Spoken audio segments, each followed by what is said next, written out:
So the question is, who's your current customer? Who would your ideal customer be if you were going to build to a national presence at the level you're talking about? That's a great question. We do a lot of research on who's buying our stuff and why. And obviously we're an expensive product, so we're not for the average person. We're trying to educate folks in that beer is the most affordable luxury on earth. The best beers in the world are $6, $8, $10. Anybody can afford to drink like a king or a Saudi prince. There's all these other luxury items that Saudi princes can afford that I can't afford. You can probably afford it, but I can't. And a lot of people in this room cannot. But beer is available to everyone. The best beers are $8, and the worst beers are $4. Now, the notion of value. I want to show you something. What he just did was begin to build a core story. Jot this down. Every business needs a core story. What makes what he did powerful is he did not sell me on his beer. He sold me on me having a greater experience of life and understanding it's the difference between me spending $4 and $8. That's your story. If he can get that across, if he can become the communicator of, I built this business for one reason, and is it Boom? I see Boomsoft. That's a product. What's the company name? It's Lord Hobo. Lord Hobo. So he said, I built Lord Hobo because there's one thing in life we know. Lots of things that make people feel good cost a fortune. There's lots of things only the wealthy have, the 1%. But you can have the same beer the 1% has for only $4 more than you're spending for. I don't drink beer, so what's a $4 beer called? Tell me a brand that we want to just bastardize. Let's call it gluten-free Miller Lite. Call it gluten-free beer. Good one. I like that, Daniel. So if you just spend $4 more, this is what you can have. That core story. How many of you, I don't drink beer, so I'm not engaged for the beer, but I'm engaged by the brilliance of putting a story together that doesn't make me say, drink my beer. It says, give yourself the best. Right? But it's even better than give yourself the best, because give yourself the best. You know, the gentleman that founded, I was saying her, the tequila, Patron, right? It's a friend of mine. And he bought, what he did was he spent $25,000 to buy Patron. That's all he spent. It was a worthless little piece of shit company with a set of recipes and some old leaking things in Mexico. He had only one idea. His idea was, same as Steve Wynn, if I sell significance, I'm going to get a margin. He liked the taste. He thought it was unique and different than anybody else. But what he did is he went to France and went to a perfume factory and had them make those incredible bottles you see of Patron. It's a perfume bottle. That's what it is.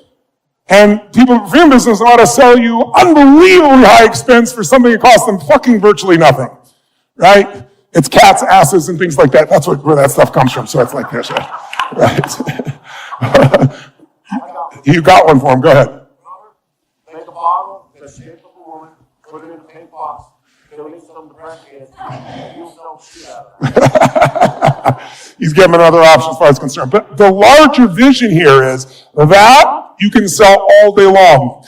And you can sell all day long even as you make different brands, if you made different brands as part of the company, or if you went to your local places. That overall theme is your 100%. That you could sell all day long. That core story, though, how often is that being told? And by who? Right, it's being told by me. Only by you? Yeah, I did a Google talk last week. I talked about it there. I spoke at a conference yesterday. But my team doesn't necessarily fully understand it. Yes. Our team is we only have 65 people. Yeah. So each of our distributors have hundreds of salespeople. Yes. And they don't know the story. So what you and I have to figure out, what you have to figure out, and I'd like to plant the seed with you on is, how do we make this so fucking simple? How do we repeat it so often that everybody in your organization can't help but repeat it? How do we keep it in front of them? How do we make that happen? Because if you can sell that core story, the size of your company is tiny already compared to what it will be. Because the promise, this is what Starbucks did, right? Howard Schultz didn't create Starbucks. He went to Italy. He went to Italy and he saw all these coffee shops where they charged an arm and a leg for coffee that, steep.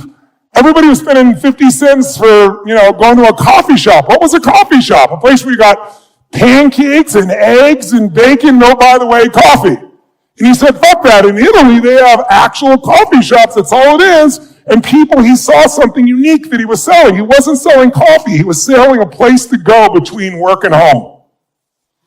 That's what he told me. He said, I love coffee, but that's not what it was. I was telling them a lifestyle alternative to going to drinking.